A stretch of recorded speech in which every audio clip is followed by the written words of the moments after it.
back, ladies and gentlemen. Today we're going to talk about one of the most high-profile draft picks, and that was Zach Edey.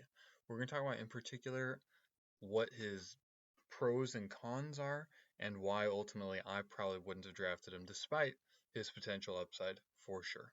Let's go. So let's begin with his pros, and that's definitely going to be him on defense. So the first thing about him on defense is he's long, he's athletic, and he's going to be a good rim protector. He's going to be. The one thing that I was very curious about is when this ball screen happens, Zach Edey actually steps up, and so they end up switching. And so this is an interesting choice, given that Zach Edey is going to be attacked like this for sure.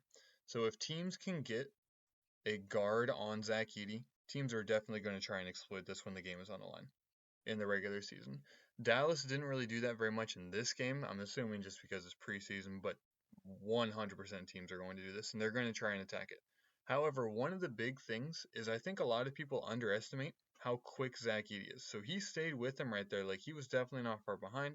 And when you have good team defense behind, they're definitely going to be able to capitalize on bad passes like this. And although, 13 is definitely open because the help came down, Zach Edey did a good job staying with his man. I don't see any big liabilities there. I don't think there are going to be any big liabilities there, except for potentially maybe the elite guards. And so I'm curious if teams go to it and then stop going to it throughout the regular season because it's not effective, but I imagine they'll keep going to it because someone's going to have a guard that can explode past Zach Edey just because he's big. I mean, it's hard to move when you have that much size and weight. All right, so then Zach Edey as a rim protector. And so this is where I think he's going to be the absolute biggest benefit of all things, and that's because if he's guarding somebody that's going to be a non-shooter, he's essentially going to be able to help off. And so he's going to be able to provide a lot of rim support. And that is essentially what you want him to be able to do the most because he's so long and decently athletic. So this ball is going to be kicked out. And Zach Edey does a good job instantly getting on the inside of his defender. So we see right here, he immediately swiveled to the inside. And he's essentially the last line of defense. And so the offensive player coming downhill thinks he has an advantage because he's the one going down. He essentially underestimates how long and athletic Zach Edey is going to be when getting to the rim, and Zach Edey got that with his wrist. Like, he had no issue blocking that shot whatsoever. And in the very next possession, again, we're going to see screens involved with Zach Edey trying to get him on a switch. And so this is why I'm a little unsure whether they switched intentionally on this one, on the first one, because Zach Edey definitely does not go as high on this one. He stays lower so that way he can stay with his player and his player can recover over the top. And so I wonder if that's going to be more of their base strategy instead of having Zach Edey switch, because I think that's probably more sustainable, frankly, in the long run. And so again, he does a good job of not sitting on the other side of his defender. He gets to the inside so that way he can contest the shot. And again, does a great job of affecting the shot. And while he doesn't block it directly, he definitely affects it, and it leads to Memphis ball again. And so I want to be clear, I think Zach Edey will be a positive on defense. Like, I think he'll be a good rim protector. I think he's athletic enough to stay in certain situations. I definitely think he'll be a positive on defense. I think the huge issue is him on offense. Okay, so we see situations like this. So because Purdue ran a system where every single possession, Zach Edey is posted up right here and they're throwing it to him every single time. In the NBA, that doesn't really exist unless your name is like Joel Embiid or Nikola Jokic, and frankly, Zach Edey isn't either of those players. And so Zach Edey is kind of in no man's land over here.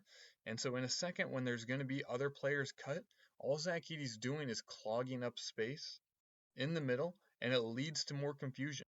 As Zach Edey is backing up right here, the huge issue is he commands no gravity, zero gravity. His defender is just posted up in the middle, does not care whatsoever.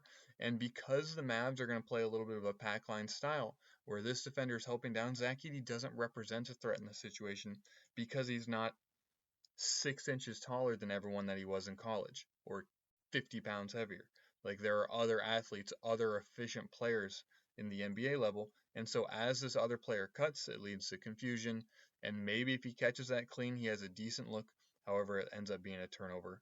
And a couple possessions later, we're going to see a different problem, but essentially the same issue is the thing that's arising.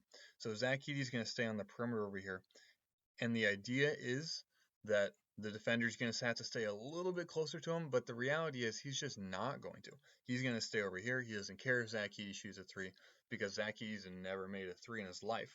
I mean, he probably has, but not very many of them. And so the huge issue here is your best player is named Ja Morant. Okay, what does Ja Morant thrive on? He thrives on having space to attack downhill. Okay, he is the most athletic player on the court. Let him go downhill one way or the other. However, if you have a player that's just camped in the middle of the paint, now Ja Morant has to beat his guy and also this guy. And Zach Edey's like unfortunately he's just chilling out here, and so that's going to lead to huge issues with Ja Morant having space and being able to attack downhill.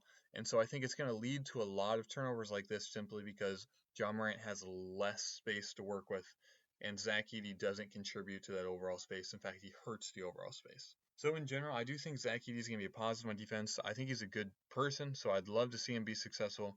However, I don't think he's going to contribute on offense unless they really go the extreme route where Zach Edey is literally posting up and throwing to him. But I think that's unlikely. Enjoy, feel free to like and subscribe. Most importantly, have a blessed rest of your day.